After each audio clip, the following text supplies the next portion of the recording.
गणाधीश जो ईश सारे गुणों का, मूलारंभ आरंभ जो निर्गुणों का। नमो मूल चत्वारि पद शारदा का, चले पंथ आनंत उस राम जी का। नमस्कार, विश्व शांति दर्शन चैनल पर सभी दर्शकों का हार्दिक स्वागत।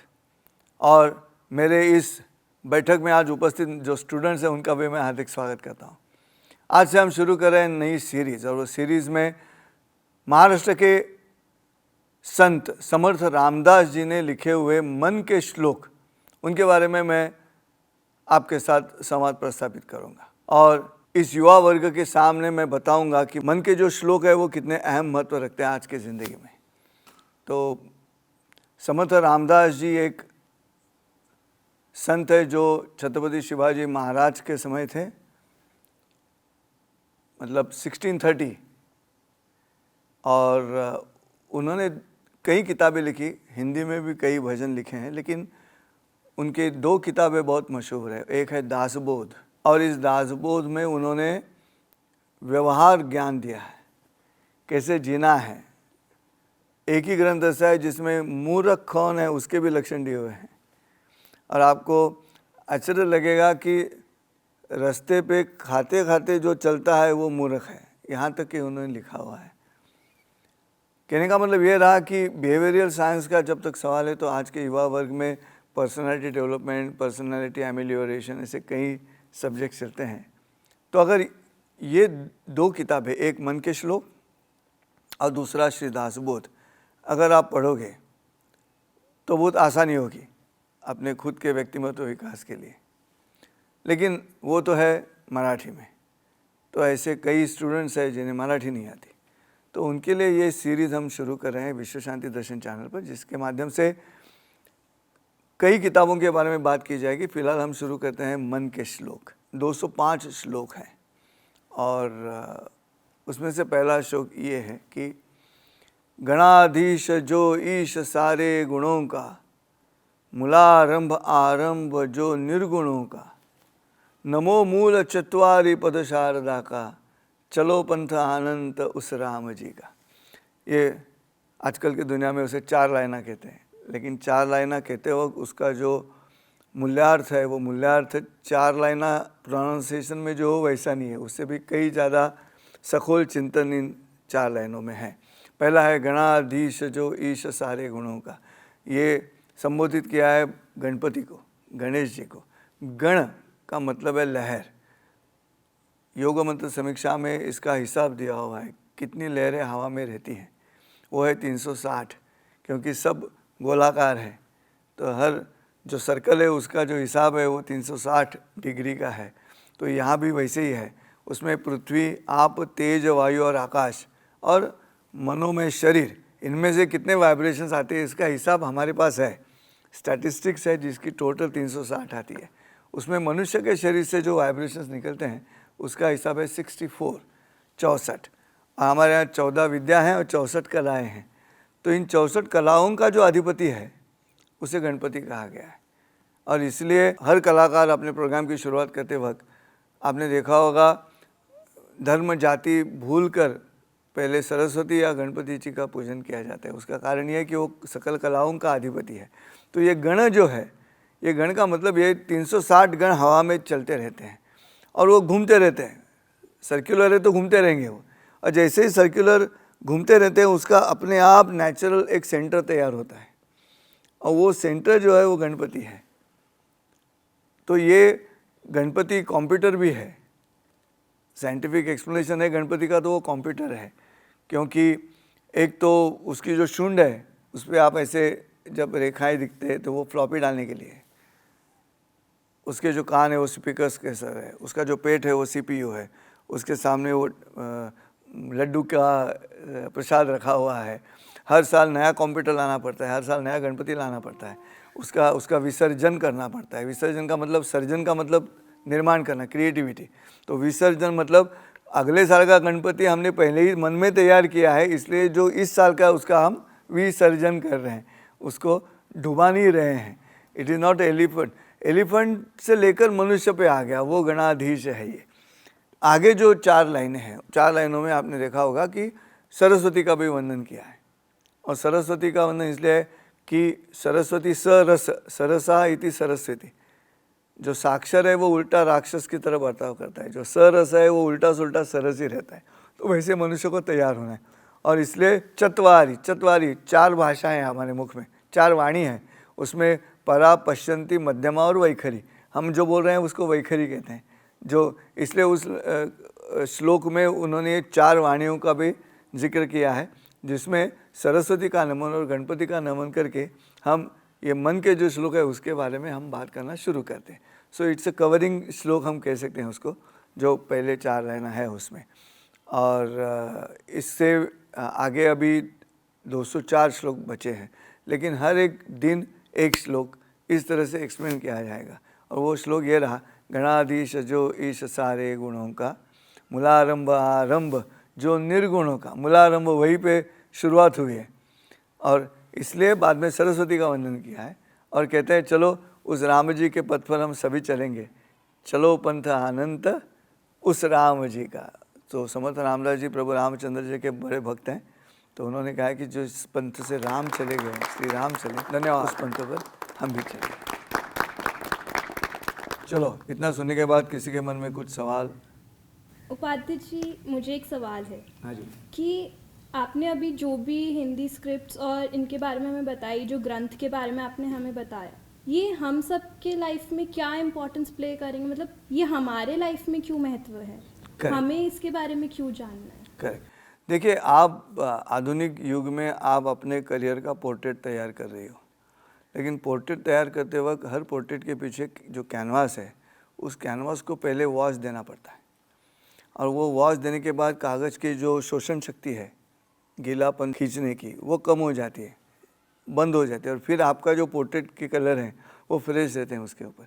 वैसे ज़िंदगी का पोर्ट्रेट जब तैयार किया जाता है तो पीछे कुछ कैनवास लगता है, और ये जो ग्रंथ है वो आपके मन में कैनवास तैयार करेंगे। पोर्ट्रेट आधुनिक युग का रहेगा, लेकिन ये क्यों करना है, इसके पीछे जो राज है वो ये ग्रंथ जो है उसमें लिखा हुआ है, क्योंकि वो शाश्वत है, ये कालातीत है, उसको कोई टाइम बाउंड ये नहीं है, उसका ख़त्म नहीं हुआ, ये they are not going to perish time की वजह से, ये तो चलते रहेंगे। ऐसे शास्त्र हमारे इन ग्रंथों में लिखा हुआ है।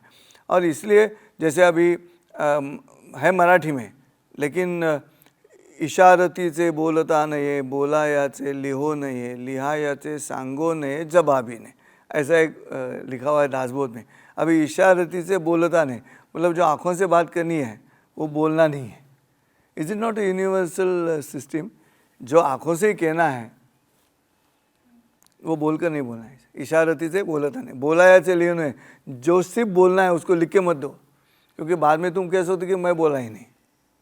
करेक्ट। सो बोलायाचे लिहो ने, लिहायाचे सांगो ने, जिसको लिख के देना है कि अभी इसको मेमो देना है मुझे, यू आर फायर्ड, तो बोलना नहीं, उसको डायरेक्ट लेटर ही हाथ में, जो धक्का लगेगा वो धीरे से नहीं जोर से लगने दो। तो ये कॉर्पोरेट ट्रेनिंग है, तो ये तो शाश्वत है। वैसे इन ग्रंथों में कई ज्ञान छिपे हुए हैं, जो ज्ञान आपको आपके पर्सनालिटी डेवलपमेंट के लिए काफ़ी मददगार साबित होंगे।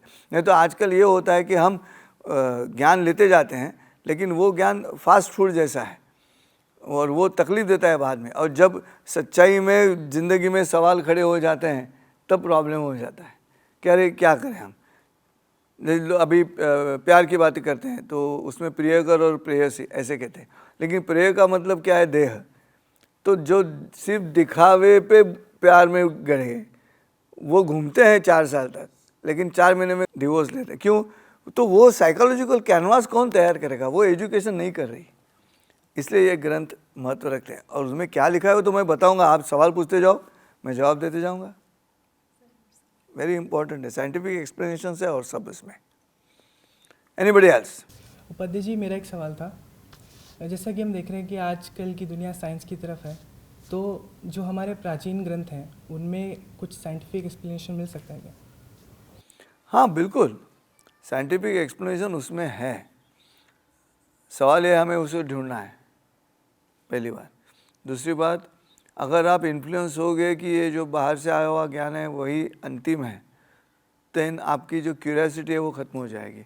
सो आप अपने ग्रंथों में ढूंढोगे नहीं कि यहाँ पे साइंस है क्या, क्योंकि जो आया है रेडीमेड उसी को आप मंजूर कर रहे हो।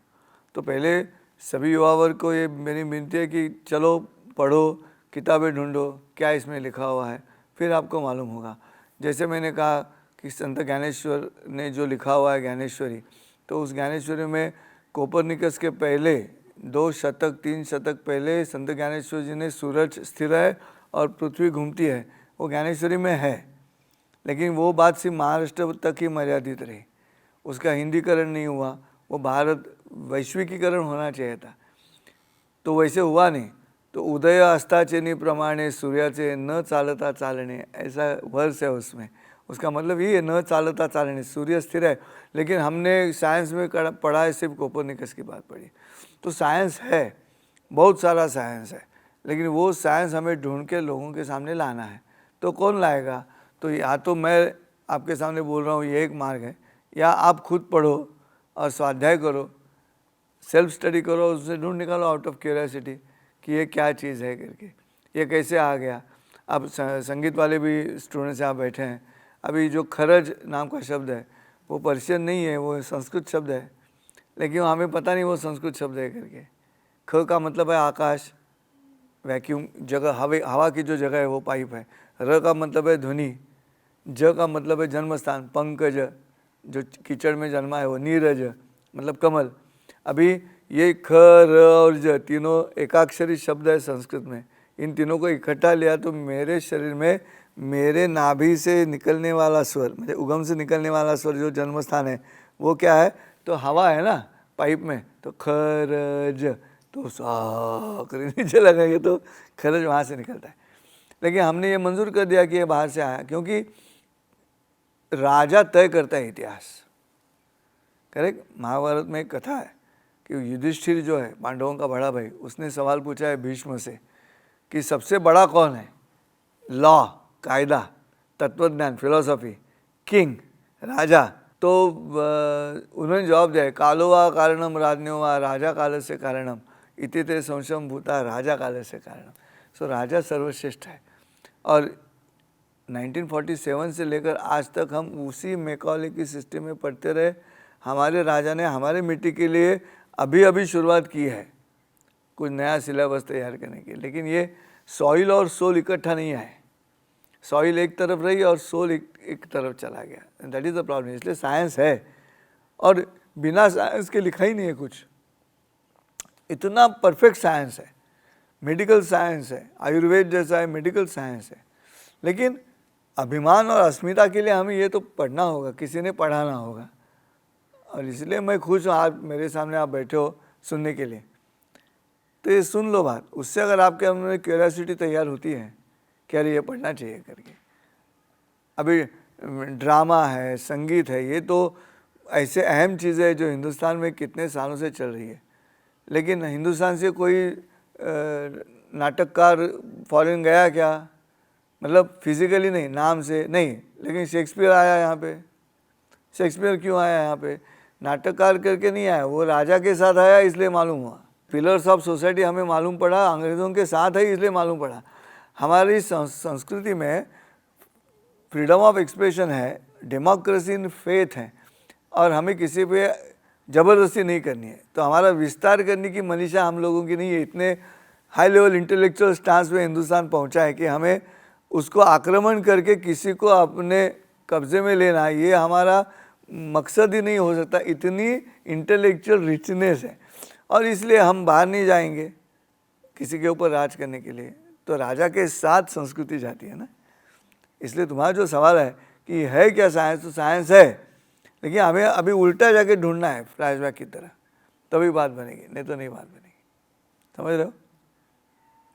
अगले समय आओगे तो ऑफ द शूटिंग ख्याल करो, जितनी लिस्ट करनी है उतनी ले आओ, मज़ा आएगा। और मैं बोलता हूँ विश्व शांति दर्शन चैनल पे ये क्वेश्चन आंसर सेशन ही इतना मशहूर हो जाएगा। जो पूछना है वो पूछो, जो पूछना है वो पूछो, आपके मन में जो सवाल है वो। भले आपको भारतीय संस्कृति के बारे में घृणा है तो भी बताओ, मैं उस घृणा का रूपांतर प्यार में करूँगा। इतनी ताकत है हमारे पास, तो क्यों नहीं करना है? सही बात है। चलो आज यहीं रुकते हैं। धन्यवाद।